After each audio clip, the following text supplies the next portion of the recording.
நான் கேட்கிற கேள்வி மதுரை தொகுதியில் இருக்கிற சின்ன குழந்தையோட கேட்கும். குண்டு குழிமான சாலைகள் நான் சொல்லி தெரியணும் அவசியம் இல்ல. சாலையில் வர கழிவு நீர் நம்ம கண்ணுக்கே தெரியுது. கழிப்பறை இல்ல. வர்ற மதுரை மீனாட்சி அம்மன் கோயிலுக்கு வர மக்களுக்கும் பக்தர்களுக்கும் ஒரு கழிப்பறை வசதி கிடையாது, பார்க்கிங் வசதி கிடையாது, ஒரு சுகாதாரம் இல்ல. வைகை யாரு பார்த்தா குப்பை யாரா மாறிட்டு இருக்கு. இதெல்லாம் நான் சொல்லிதான் தெரியணும் அவசியம் இல்ல. இதனால அறியாமை இல்ல. நானா கேட்கணும், சின்ன குழந்தை கூட கேட்கும்.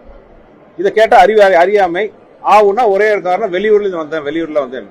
உள்ளூர்ல இருந்துட்டு என்ன தப்பு இவ்வளவு வருஷமா 2 டேர்ம் எம்எல்ஏ, போன டேர்ம்ல பைனான்ஸ் மினிஸ்டர், சர்வ அதிகாரம் மிக்க ஒரு மினிஸ்டரா இருந்துட்டு மதுரைக்கு செய்ய வேண்டிய ஒரு அடிப்படையான நலத்திட்டங்கள் உதவியே பண்ணல. நீங்க பெரிய பெரிய விஷயத்தெல்லாம் விட்டுருங்க. நீங்க தொழிற்சாலை கொண்டு வரல, அது வரலன்னு நம்ம குற்றம் சொல்லல. நாம் முதல் காரியமா மக்களுக்கு தேவையான அடிப்படை தேவைகளே நிறைவேற்ற முடியாத அவர் என்ன பார்த்து அறியாமைன்னு சொல்றாரு. நான் கேட்கிற கேள்வி மதுரை தொகுதியில் இருக்கிற சின்ன குழந்தையோட கேட்கும். இதுக்கு பெரிய படித்த அறிவு அமெரிக்காலையும் லண்டன்லயும் போய் 20 வருஷம் படிச்சுட்டு வந்தா கேட்கணும் அவசியம் இல்ல. அறிவு இருக்கிற எந்த மனுஷனும் கேட்க முடியும். மத்திய அரசு கூட சண்டையை போட்டு எந்த நலத்திட்ட உதவியும் வரவிடாம பண்ணிட்டு இப்போ உட்காந்துட்டு வேட்பாளர் சொல்றாரு, எதிர்கட்சி வேட்பாளர் சொல்றாரு, என்னால எந்த நலத்திட்டத்தையும் கொண்டு வர முடியல, எனக்கு பிரஷர், அப்படி பொலிட்டிகல் பிரஷர்னு. அந்த என்ன பொலிட்டிகல் பிரஷர்னு சொல்லணும்ல. யார் உங்களை நலத்திட்டங்களை கொண்டு வர முடியாம தடுக்கிறது யாரு, அதை சொல்லுங்க.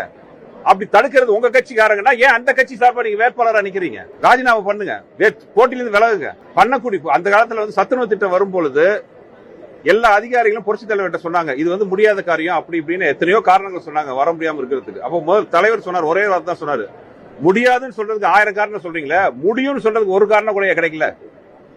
அதுதான் இப்ப நான் கேட்கிறேன். இந்த 5 வருஷமா நீங்க அமைச்சரா இருந்துட்டு எந்த வித நல்ல விஷயத்தையும் பண்ணாம இருந்துட்டு இப்போ உட்காந்து 5 வருஷம் கழிச்சு மறுபடியும் அடுத்த எலெக்ஷனுக்கு வாய்ப்பு கேட்கும் போது என்னால எந்த நலத்திட்டத்தையும் கொண்டாட முடியல, அதுக்கு நிறைய பிரஷர் இருக்குன்னு சொல்றாருன்னா இது என்ன? இது மக்கள் எல்லாம் என்ன நினைச்சிட்டு இருக்காங்கன்னு எனக்கு புரியல. அதாவது ஒவ்வொருத்தரையும் மக்கள் ஒரு தடவை ஓகே போட்டாங்க, 2 தடவை போட்டாங்க, 3ஆவது தடவை ஏமாறதுக்கு மக்கள் எல்லாம் அவ்வளவு ஈஸியான இல்ல. மக்கள் சக்தி என்னங்கிறது இந்த எலெக்ஷன்ல காட்டுவாங்க.